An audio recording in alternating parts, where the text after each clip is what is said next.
Remember we were here 10 months ago where a similar section or same section of the old assembly building also caught fire, and that was because of what was reported to be an electrical fault. And when you're waking up on Sunday morning and you see, oh, parts of Parliament are on fire, still quite contained blaze at that point, you think, again?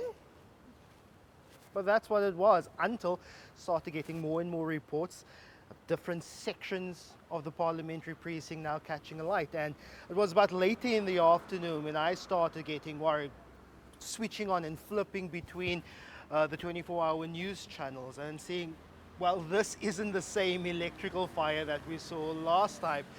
And it was when I started seeing some of the videos and the photographs from inside taken by the camera, taken by the firefighters on the inside of the building. That's when I started getting worried that this could be more than just an historical event. This could be a national security event here at Parliament.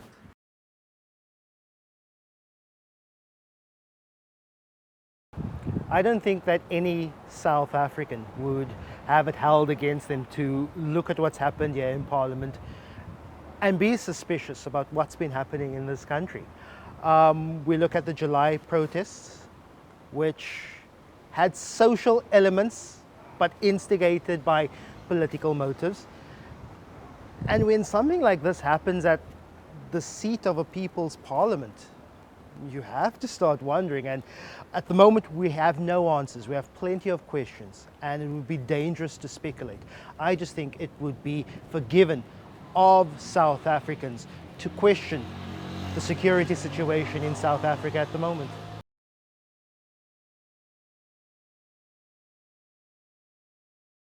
Gosh, you'd think that a major institution like the Parliament of a democratic South Africa would have all the safety measures in place. I worked here for 7-8 years. I know of the security situation here. I experienced some of the drills, heard some of the safety alarms that have gone off at times. And you would think that particularly during a period when it's summer in Cape Town, when it's hot and windy, when we have a potential security situation in South Africa, that facilities of the state would be guarded, would be protected, that safety measures in them would at least have a modicum of security. And when I heard that there was potentially no night security here in Parliament, that CCTV cameras were not being monitored, also that sprinkler systems may have even been shut down, that did raise a great deal of concern for me.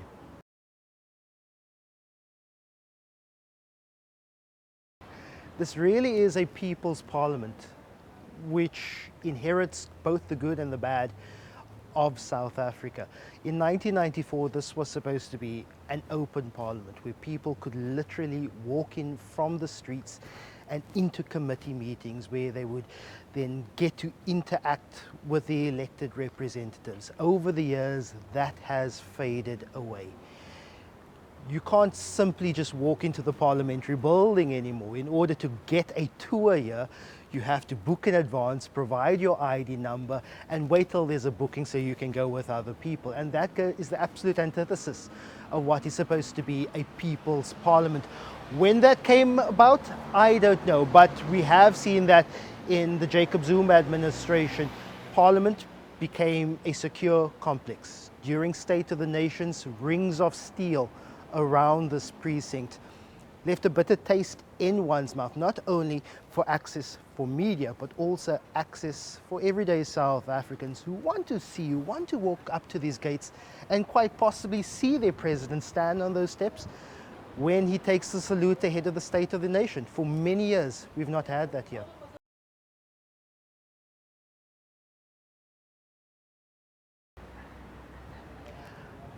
I don't discount the possibility that Parliament's walls are breachable. While it is a secure complex, it's in the middle of the city where people who are homeless, people who may have nefarious intentions could possibly scale the walls. We know that there was at night security here in Parliament. We know that there were police. Police are only guarding These entrances here around me, the main entrance further down the way where you see the flags, the visitor center, the Lily Street entrance, maybe parts around of the complex. I don't know. People could have scaled it. It's not out of the realm of possibilities. I think the failure is all the institutional, organizational breaches that happened. No night security, issues around the fire and safety and security system, why the alarm apparently of Parliament, the fire alarm, did not go off. I think there are various issues where we can hold parliamentarians, the management of Parliament and the government accountable for what happened here on Sunday.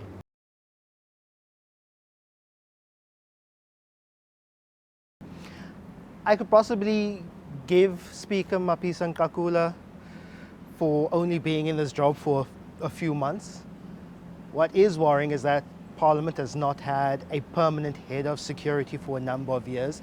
It's had an acting secretary of Parliament also for several years.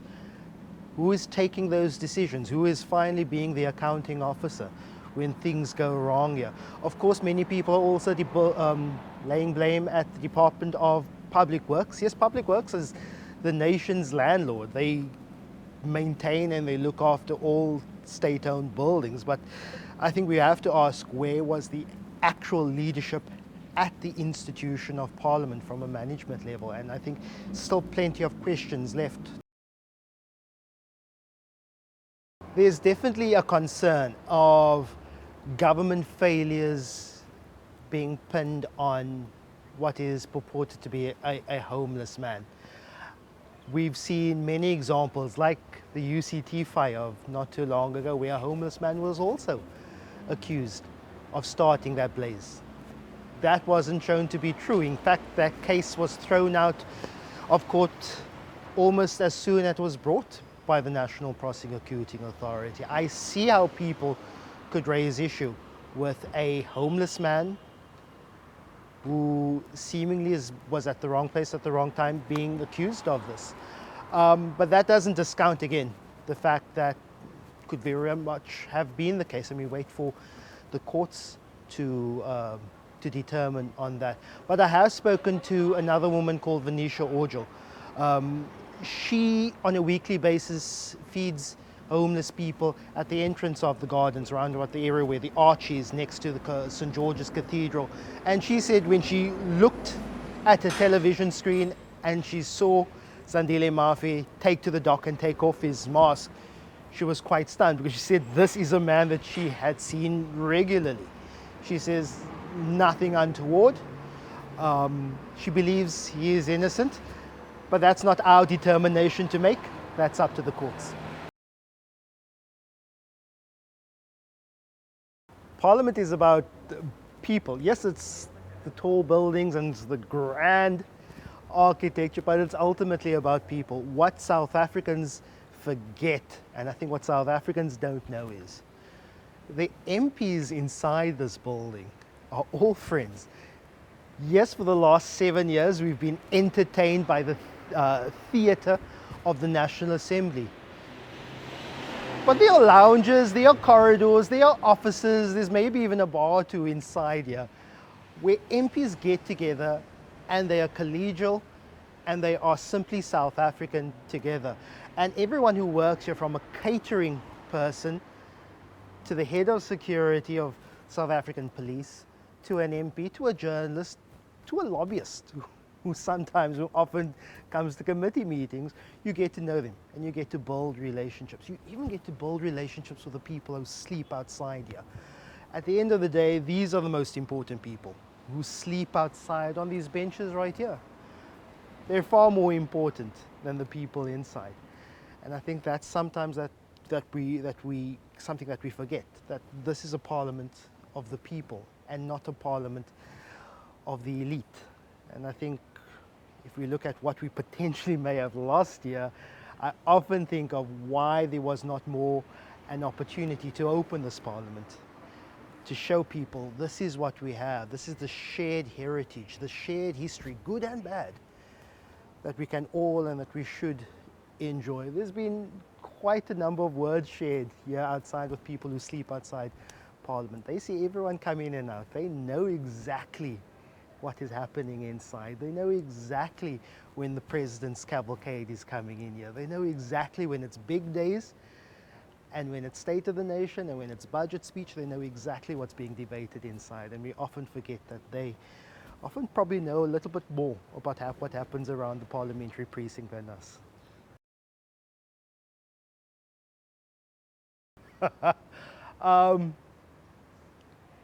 There are candid relationships here between members of parliament, journalists, parliamentary staff, and officials here.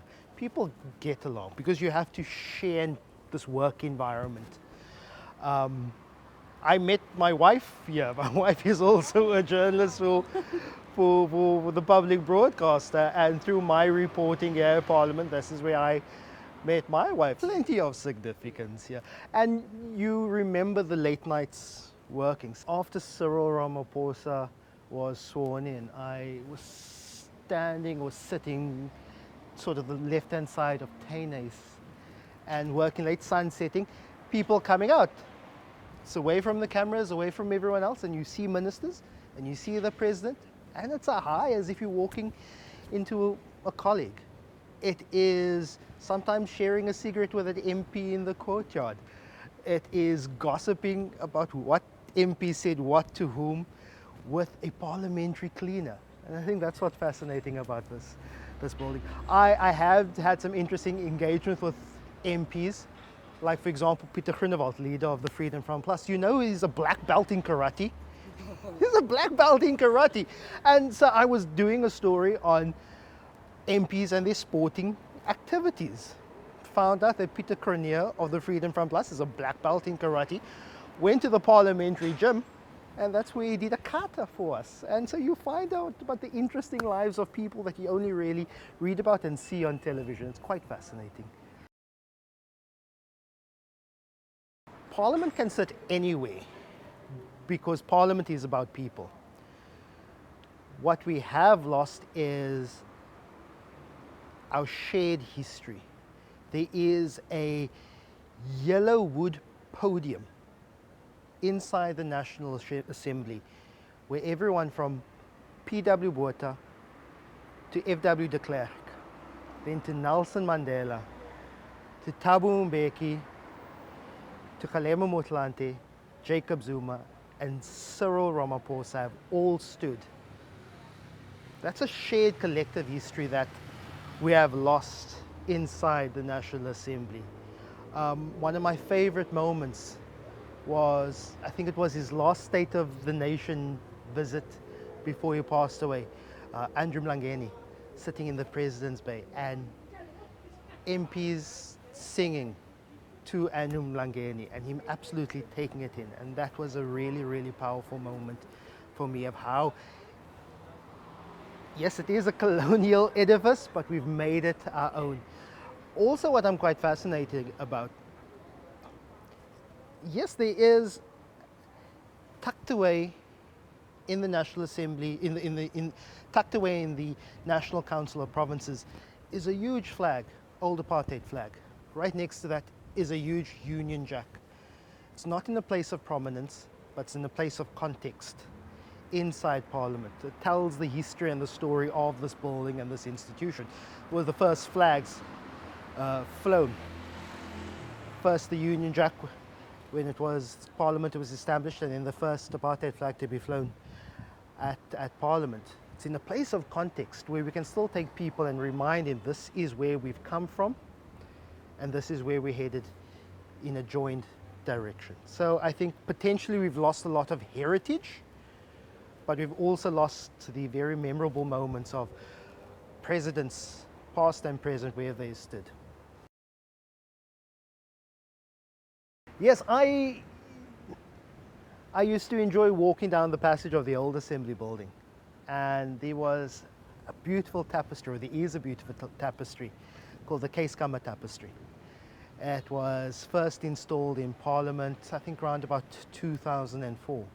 It tells the story of South Africa's history from Khoi and Son all the way to the 1994 general election, embroidered by more than 100 women from the Eastern Cape who are part of the Keiskamma Art Project, and that was donated to Parliament, and it was such a pleasure.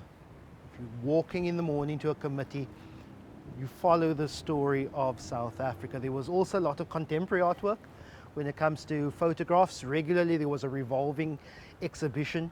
I think the last one that I remember was women's roles in South Africa, beautiful photographs of the various roles that women play in South Africa. There was also a time when it was filled with children's artwork. So it's a gallery and a museum. It's just such a disappointment that not many people have gotten the chance to see that. And I hope that if Parliament reopens, wherever it reopens, if it reopens here in Cape Town, anywhere else, I hope there is a turn to reopen Parliament as a Parliament for the people.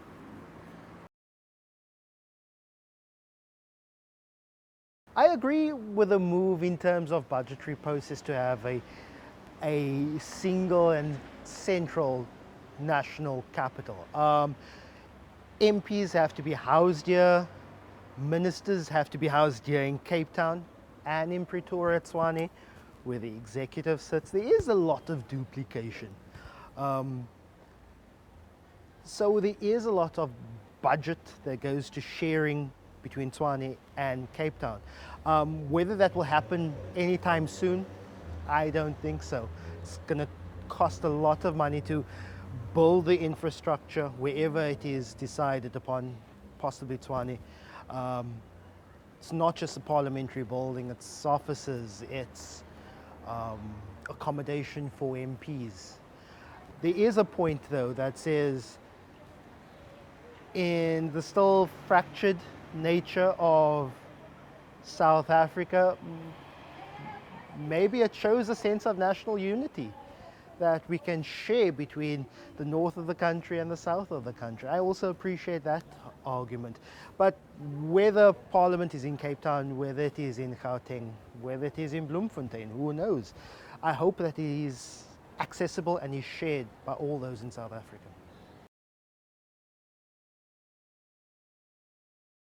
I think what COVID has shown is that Parliament can be anywhere.